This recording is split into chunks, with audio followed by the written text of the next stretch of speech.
আজকে যে গল্পটি পাঠ করে শোনাবো তার নাম চক্রবুজ্জ। গল্পটি লিখেছেন অমৃতা ব্যানার্জি।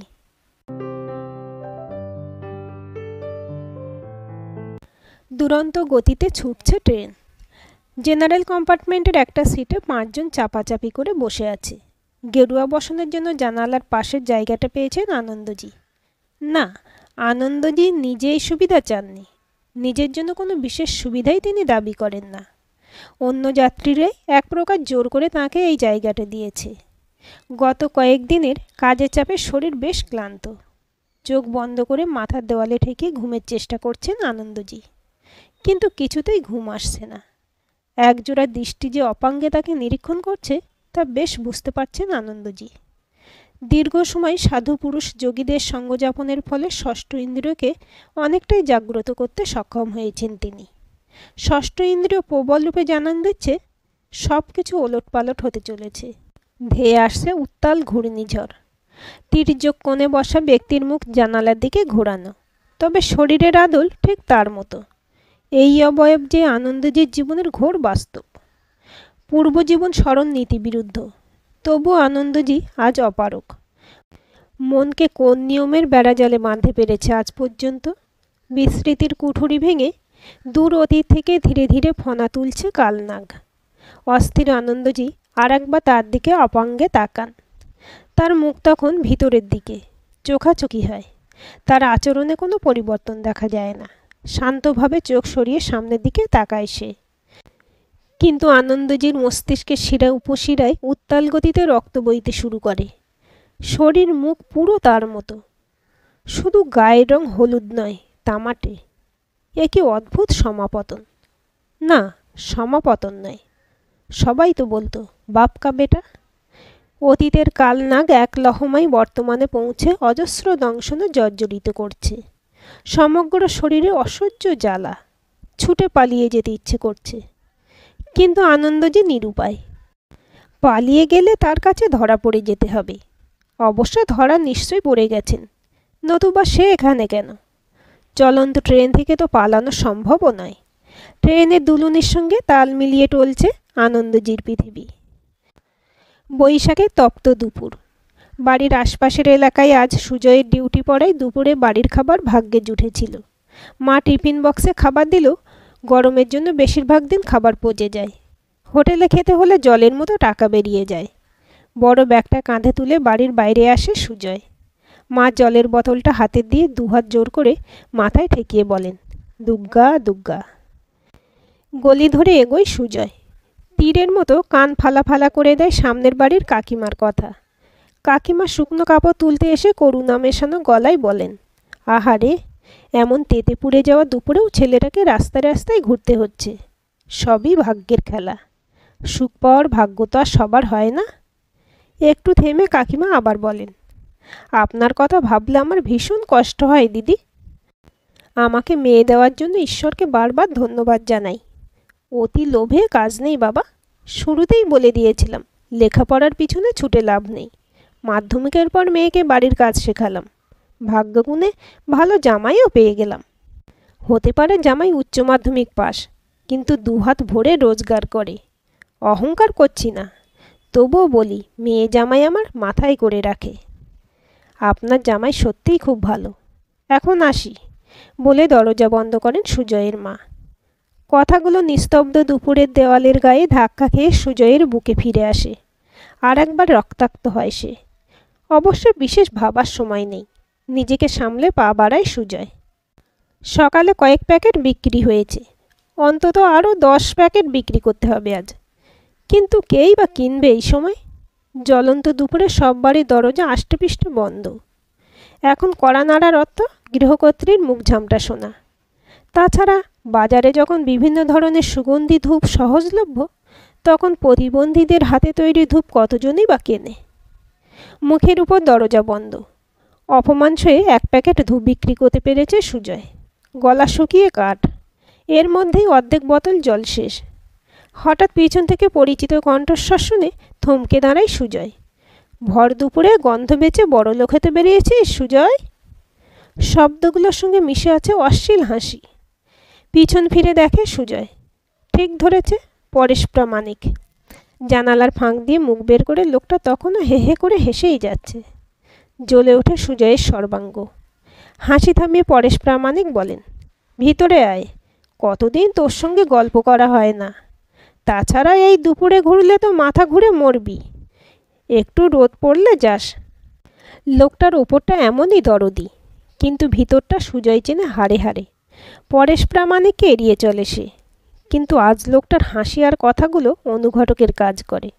বহুদিন ধরে মুখোমুখি বসার ইচ্ছেটা মাথাচাড়া দেয়। দরজা ঠেলে ভিতরে ঢোকে সুজয়। ভিতরে দরজা খুলে দেন পরেশ প্রামাণিক। সুজয়কে বসার ঘরে সোফায় বসতে বলেন। কাঁধের ব্যাগটা নামিয়ে সোফায় বসে সুজয়। মাথার উপরে বনবন করে ফ্যান ঘুরছে। মুহূর্তের মধ্যে শরীর জুড়িয়ে যায়। পরেশ প্রামাণিক বলেন, একদম শুকিয়ে গেছিস তুই, দাঁড়া, তোর জন্য কিছু খাবার নিয়ে আসি। সুজয় কিছু বলার আগেই ভিতরে চলে যান পরেশ প্রামাণিক। এলাকার পুরনো বাসিন্দা পরেশ প্রামাণিক, স্ত্রী ছেলে নিয়ে সংসার। পরেশ প্রামাণিক পেশায় চালের কারবারি। সাদা কালো উপায়ে সঞ্চয় করেন তিনি, তবে তার জীবনযাত্রার মান অতি সাধারণ। 10টা চাকর নিয়ে তিনি ঘোরেন না। সমাজের সব ধরনের মানুষের সঙ্গে মেলামেশা করেন। হোমরা চোমরা মানুষদের সঙ্গেও তাঁর খাতির। ওপরতলায় যোগাযোগ ব্যবহার করে সাধারণের প্রয়োজন মেটান পরেশ প্রামাণিক। অগত্যা জনদরদি রূপে তার সমাদর। MA পাশ করার পরে বছর দেড়েক চেষ্টা করেও যখন সুজয় একটা চাকরি জোগাড় করতে পারেনি, তখন ভাগ্যের তালা চাবি খোঁজার জন্য পরেশ প্রামাণিকের কাছে এসেছিলেন সুজয়ের বাবা। আশার আলো দেখিয়েছিলেন পরেশ প্রামাণিক। বলেছিলেন, কয়েক লাখ দিলেই চাকরি পাকা। টাকার অঙ্কটা শুনে থমকে গিয়েছিলেন সুজয়ের বাবা। পরেশ প্রামাণিক বুঝিয়েছিলেন, টাকাটা সুজয়ের ভবিষ্যৎ সুরক্ষিত করার জন্য ইনভেস্টমেন্ট। ভবিষ্যতে সুজয়ের 10 গুণ রোজগার করবে। অগত্যা অবসরপ্রাপ্ত রাজ্য সরকারি কেরানি প্রভিডেন্ট ফান্ডের বেশিরভাগ টাকাটাই তুলে দিয়েছিলেন পরেশ প্রামাণিকের হাতে। তারপর পেরিয়ে গিয়েছিল 6 মাস। প্রতি সপ্তাহে 2 দিন করে বাবা ছেলে গিয়ে বসে থাকতো পরেশ প্রামাণিকের দরজায়। পরেশ প্রামাণিক তাদের ঘরে নিয়ে গিয়ে বসাতেন, চা খাওয়াতেন আর বলতেন, পোক্ত জিনিস পেতে সময় লাগে, ধৈর্য ধরুন, ছেলে আপনার রাজা হবে। হঠাৎ একদিন হার্ট অ্যাটাকে মারা যান সুজয়ের বাবা। শ্রাদ্ধ মিটে যাওয়ার পরে পরেশ প্রামাণিকের দৌড়ে আবার হতে দিতে শুরু করে সুজয়। ক্ষীণ হয়ে যাওয়া আলো হঠাৎ একদিন সামান্য উজ্জ্বল হয়। পরেশ প্রামাণিক বলেন, তোর চাকরির কাগজ প্রায় তৈরি সুজয়, তবে বুঝতেই পারছিস বাজার আগুন, এখন সস্তায় কিছু হয় না। আরও কিছু দিয়ে বাবুদের পেট না ভরালে কাগজ হাতে পাবি না। নতুন আশায় বুক বেঁধে বাবার শেষ সঞ্চয়টুকু পরেশ প্রামাণিকের হাতে তুলে দেয় সুজয়। এরপরে পেরিয়ে গিয়েছিল আরও 6 মাস। পরেশ প্রামাণিকের আন্তরিক ব্যবহারে কোনো পরিবর্তন না এলেও চাকরির কাগজ হাতে পায়নি সুজয়। শুনেছিল হাইওয়ের পাশের জমিতে নতুন ব্যবসা শুরু করেছেন পরেশ প্রামাণিক। নিজের মূর্খামি বুঝতে পেরেছিল সুজয়, কিন্তু তখন আর কিছুই করার নেই। অনেক দেরি হয়ে গেছে। হাত শূন্য। উইডো পেনশনের টাকায় মা কোনো ক্রমে সংসার চালাচ্ছেন। অনেক চেষ্টার পরে একটি স্বেচ্ছাসেবী সংস্থায় সেলসম্যানের কাজ পায় সুজয়। পরিশ্রম অপরিসীম, উপার্জন কিঞ্চিত।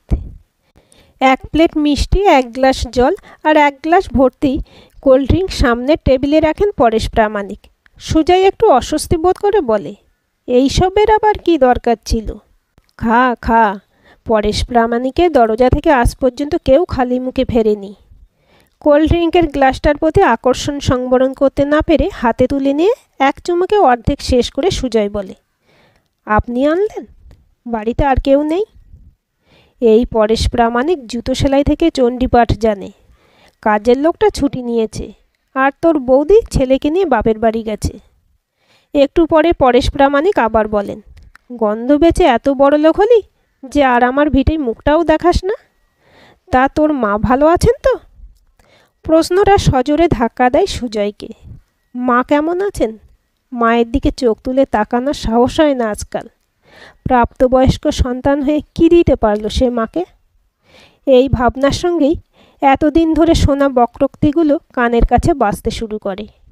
মরা বাপের হোটেলে থাকা ছেলে, বিশ্বজয়ী সুজয়, বংশের আলো, আরও অজস্র শব্দ। ভারী স্বরে সুজয় বলে, এতদিন বলবো ভেবেও বলিনি, আজ বলছি, টাকাগুলো ফেরত দিন। উদাসীন স্বরে পরেশ প্রামাণিক বলেন, কোন টাকা? আমার বাবা আপনাকে যে... সুজয়ের কথা শেষ না করতে দিয়ে পরেশ প্রামাণিক বলেন, ঠিক বলেছিস, বাবাই তো টাকা দেন। নোটের উপর জাতির জনক মানে আমাদের সবার বাবার ছবি থাকে। কথা শেষ করে প্রণামের ভঙ্গিতে মাথায় হাত ঠেকান পরেশ প্রামাণিক। রন্ধ্রে রন্ধ্রে জ্বলে ওঠে সুজয়। পরেশ প্রামাণিকের নিস্পৃহ রূপ তাকে উন্মাদ করে তোলে। সামনে রাখা ভারী ফুলদানিটা তুলে পরেশ প্রামাণিকের মাথায় সজোরে মারে সুজয়। মুহূর্তের মধ্যে চেতনা হারিয়ে লুটিয়ে পড়েন পরেশ প্রামাণিক। মেঝে দিয়ে রক্তগঙ্গা বইতে শুরু করে। ট্রেনে দরজার কাছে দাঁড়িয়ে আছেন আনন্দজি। আকাশে অস্তরাগের খেলা। সেদিনের আকাশটাও কি এমন ছিল? সেদিন তো আকাশ দেখার পরিস্থিতিই ছিল না। পরেশ প্রামাণিকের নিথর দেহ দেখে সুজয় বুঝেছিল কি করেছে সে। মাটি সরে গিয়েছিল তার পায়ের তলা থেকে। পরেশ প্রামাণিকের শরীর থেকে বয়ে যাওয়া রক্তের সঙ্গে রক্তশূন্য হয়েছিল সুজয়ও। বাড়িতে কেউ নেই। পাড়াও এখন নিশ্চুপ। যেভাবে হোক বাঁচতেই হবে। দিক বেদিক জ্ঞানশূন্য হয়ে ছুটে পরেশ প্রামাণিকের বাড়ি থেকে বেরিয়ে রেল স্টেশনে পৌঁছে দাঁড়ানো একটা লোকাল ট্রেনে উঠে পড়েছিল। টিকিট কাটার কথা মাথায় ছিল না। ভিড়ের জন্য কেউ টিকিট দেখতেও চায়নি। হাওড়া স্টেশনে নেমে উল্টো দিকের প্ল্যাটফর্মে দাঁড়ানো দিল্লিগামী এক্সপ্রেস ট্রেন দেখতে পায় সুজয়। মাথায় আসে টিকিট কাটার কথা। পকেট হাতড়ে জেনারেল কম্পার্টমেন্টে টিকিটের টাকা পায় সে। উঠে পড়ে ট্রেনে। শুরু হয় নিরুদ্দেশের উদ্দেশ্যে যাত্রা। কত দূর পৌঁছেছিল খেয়াল ছিল না। হঠাৎ মাথায় কিছুর স্পর্শ পেয়ে মুখ ঘুরিয়ে তাকিয়েছিল সুজয়। এক সন্ন্যাসী তার মাথায় হাত বুলিয়ে বলেছিলেন, তোকে অনেকক্ষণ ধরে দেখছি বেটা। কি হয়েছে তোর? মনের ভিতরে কিসের এত কষ্ট জমিয়েছিস? অবশেষে বাঁধ ভেঙেছিল। সন্ন্যাসীর পায়ে মাথা রেখে কাঁদতে কাঁদতে সুজয় বলেছিল, আমি পাপী বাবা, আমার কিচ্ছু নেই, আমি শেষ।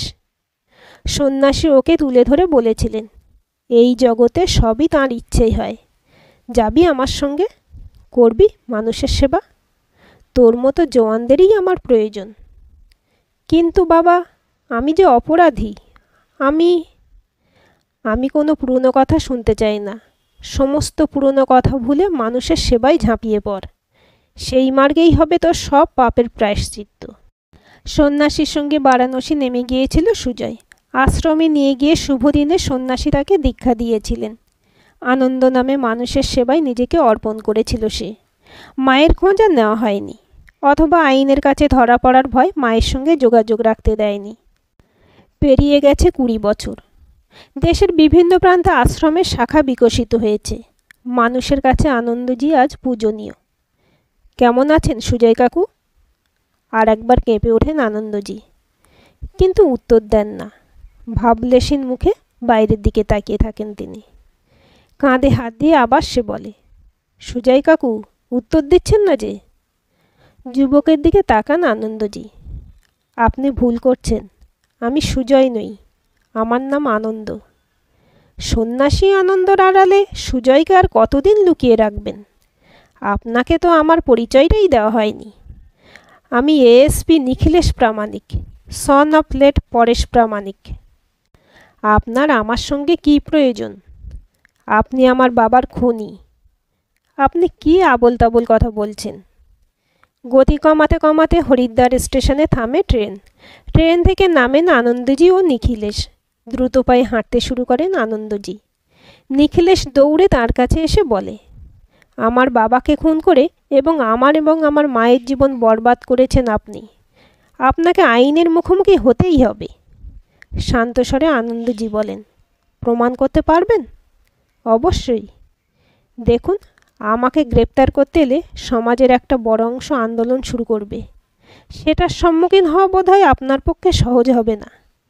তাছাড়া আপনার বাবার অপরাধ সম্পর্কে আপনি নিশ্চয়ই অবহিত। উনি বেঁচে থাকলে আরও অনেক মানুষের ক্ষতি করতেন। তাই অযথা ঝামেলা না করে ফিরে যান। কথা শেষ করে দ্রুত পায়ে সামনের দিকে এগিয়ে যান আনন্দজি। নির্বাক নিখিলেশ দাঁড়িয়ে থাকে। চোখের সামনে ভেসে ওঠে ছোটবেলার সেই বিভীষিকাময় দিনগুলো। বাবার মৃত্যুর খবর পেয়ে মামার বাড়ি থেকে ফিরে এসেছিল নিখিলেশ। বসার ঘরে পাওয়া গিয়েছিল একটা ব্যাগ ভর্তি ধূপকাঠি ও স্বেচ্ছাসেবী সংস্থার পরিচয়পত্র। সবাই বুঝেছিল সুজয় খুনি, কিন্তু পুলিশ অনেক খোঁজার পরেও সুজয়ের কোনো খোঁজ পায়নি। নিখিলেশের মা ব্যবসা বুঝতেন না। মামা এসে ব্যবসার দায়ভার নেন এবং বোন ও ভাগ্নেকে নিজের কাছে নিয়ে যান। ধীরে ধীরে ব্যবসাটা আত্মসাৎ করেন মামা। উঠতে বসতে শুরু হয় মামির কথা। সমাজদরদির পরিবারকে আশ্রয় দিয়েছি আমরা, নিরীহ মানুষদের অভিশাপে না আমার সংসারটা ছারখার হয়ে যায়। সমস্ত অপমান সহ্য করে লেখাপড়া শেষ করে নিখিলেশ। ইউপিএসসি পাশ করে আইপিএস হয়। কিছুদিন আগে প্রয়াগরাজে কিছু কাজে গিয়ে আনন্দজিকে দেখতে পায় নিখিলেশ। তার তীক্ষ্ণ দৃষ্টি বলে, আনন্দজি সুজয়। আর্টিফিশিয়াল ইন্টেলিজেন্সের সাহায্যে আনন্দজির 20 বছর আগের চেহারার আন্দাজ পায় সে। তারপরেই আনন্দজির গতিবিধির উপর নজর রাখা শুরু করে। নিখিলেশ ভাবে তার বাবা অবশ্যই অপরাধী ছিল, কিন্তু বিচারের ভার তো সুজয়ের উপর ছিল না। সুজয়ের জন্যই নষ্ট হয়েছে তার শৈশব, কৈশোর। মামির কথা তীব্র তীর সহ্য করতে না পেরেই হৃদরোগে চলে গেছেন মা। না, সুজয়কে ক্ষমা করা যায় না। কোমরে হাত রাখে নিখিলেশ। লোডেড রিভলভার, বাবার খুনিকে শেষ করার সুবর্ণ সুযোগ। কিন্তু এ তো তার সার্ভিস গান, সরকারের কাছে জবাবদিহি করতে হবে। যা হবে দেখা যাবে, এখন আর ভাবার অবকাশ নেই। সুজয়ের বিচার করবে নিখিলেশ, যেমন সুজয় করেছিল পরেশের বিচার। দৌড়ে স্টেশনের বাইরে এসে আনন্দজিকে অনুসরণ করে হরকি পৌড়ি ঘাটে পৌঁছায় নিখিলেশ। গঙ্গার ধার ঘেঁষে হাঁটছেন আনন্দজি। আজ নিজের জীবন সম্পূর্ণ বৃথা মনে হচ্ছে তার। নিখিলেশের সঙ্গে যেভাবে কথা বললেন তিনি, তা কোনো সন্ন্যাসীর ভাষা হতে পারে না। রাজনৈতিক ব্যবসাদারী ভঙ্গিতে কথা বললেন তিনি। কেন নিখিলেশের কাছে আত্মসমর্পণ করতে পারলেন না? তবে কি এত বছরের সাধনা বৃথা? শুধুই নিজেকে বাঁচানোর লোভে আনন্দজির মুখোশ পড়েছেন তিনি। ঘাটের এই দিকটা ফাঁকা। তির্যক দৃষ্টিতে নিখিলেশকে দেখতে পান আনন্দজি। নিখিলেশের হাতে রিভলভার। তাকে হত্যার পরে যদি নিখিলেশ সবাইকে সত্যিটা জানিয়ে দেয়, শেষ হয়ে যাবে আনন্দজির সমস্ত সম্মান। কিন্তু সন্ন্যাসী কি সম্মানের প্রত্যাশা করে? এ জীবন সম্পূর্ণরূপে বৃথা। রিভলভার উপর দিকে তোলে নিখিলেশ। পলক পড়ার আগেই গঙ্গায় ঝাঁপ দেন আনন্দজি। প্রস্তর মূর্তির মতো সেই দিকে তাকিয়ে থাকতে থাকতে ধপ করে মাটিতে বসে পড়ে নিখিলেশ। তার মনে প্রশ্ন জাগে, কেন করে মানুষ অপরাধ? অপরাধের চক্রবুচ্ছ ভাঙা দুঃসাধ্য। তার বাবা করেছিল অপরাধ, যা সুজয়কেও অপরাধী করেছিল। নিখিলেশ নিজেও তো আজ সেই চক্রে প্রবেশ করল। আনন্দজি সলিল সমাধি নিয়ে নিখিলেশকে অপরাধ চক্র থেকে মুক্ত করলেন, নাকি নিখিলেশের জন্যই আনন্দজি প্রাণ ত্যাগ করলেন? প্রবাহমান গঙ্গার দিকে চেয়ে হাউ হাউ করে কাঁদে নিখিলেশ। হরকি পৌড়ি ঘাটে শুরু হয় সন্ধ্যারতি। আজকের গল্পটি আপনাদের কেমন লাগলো কমেন্ট করে জানাবেন। ভালো লাগলে অবশ্যই একটা লাইক দেবেন আর চ্যানেলটা সাবস্ক্রাইব করে সাথে থাকবেন এবং নতুন ভিডিও আপডেট পেতে বেল আইকনটি ক্লিক করে রাখুন। গল্পটি প্রিয়জনদের সাথে শেয়ারও করতে পারেন।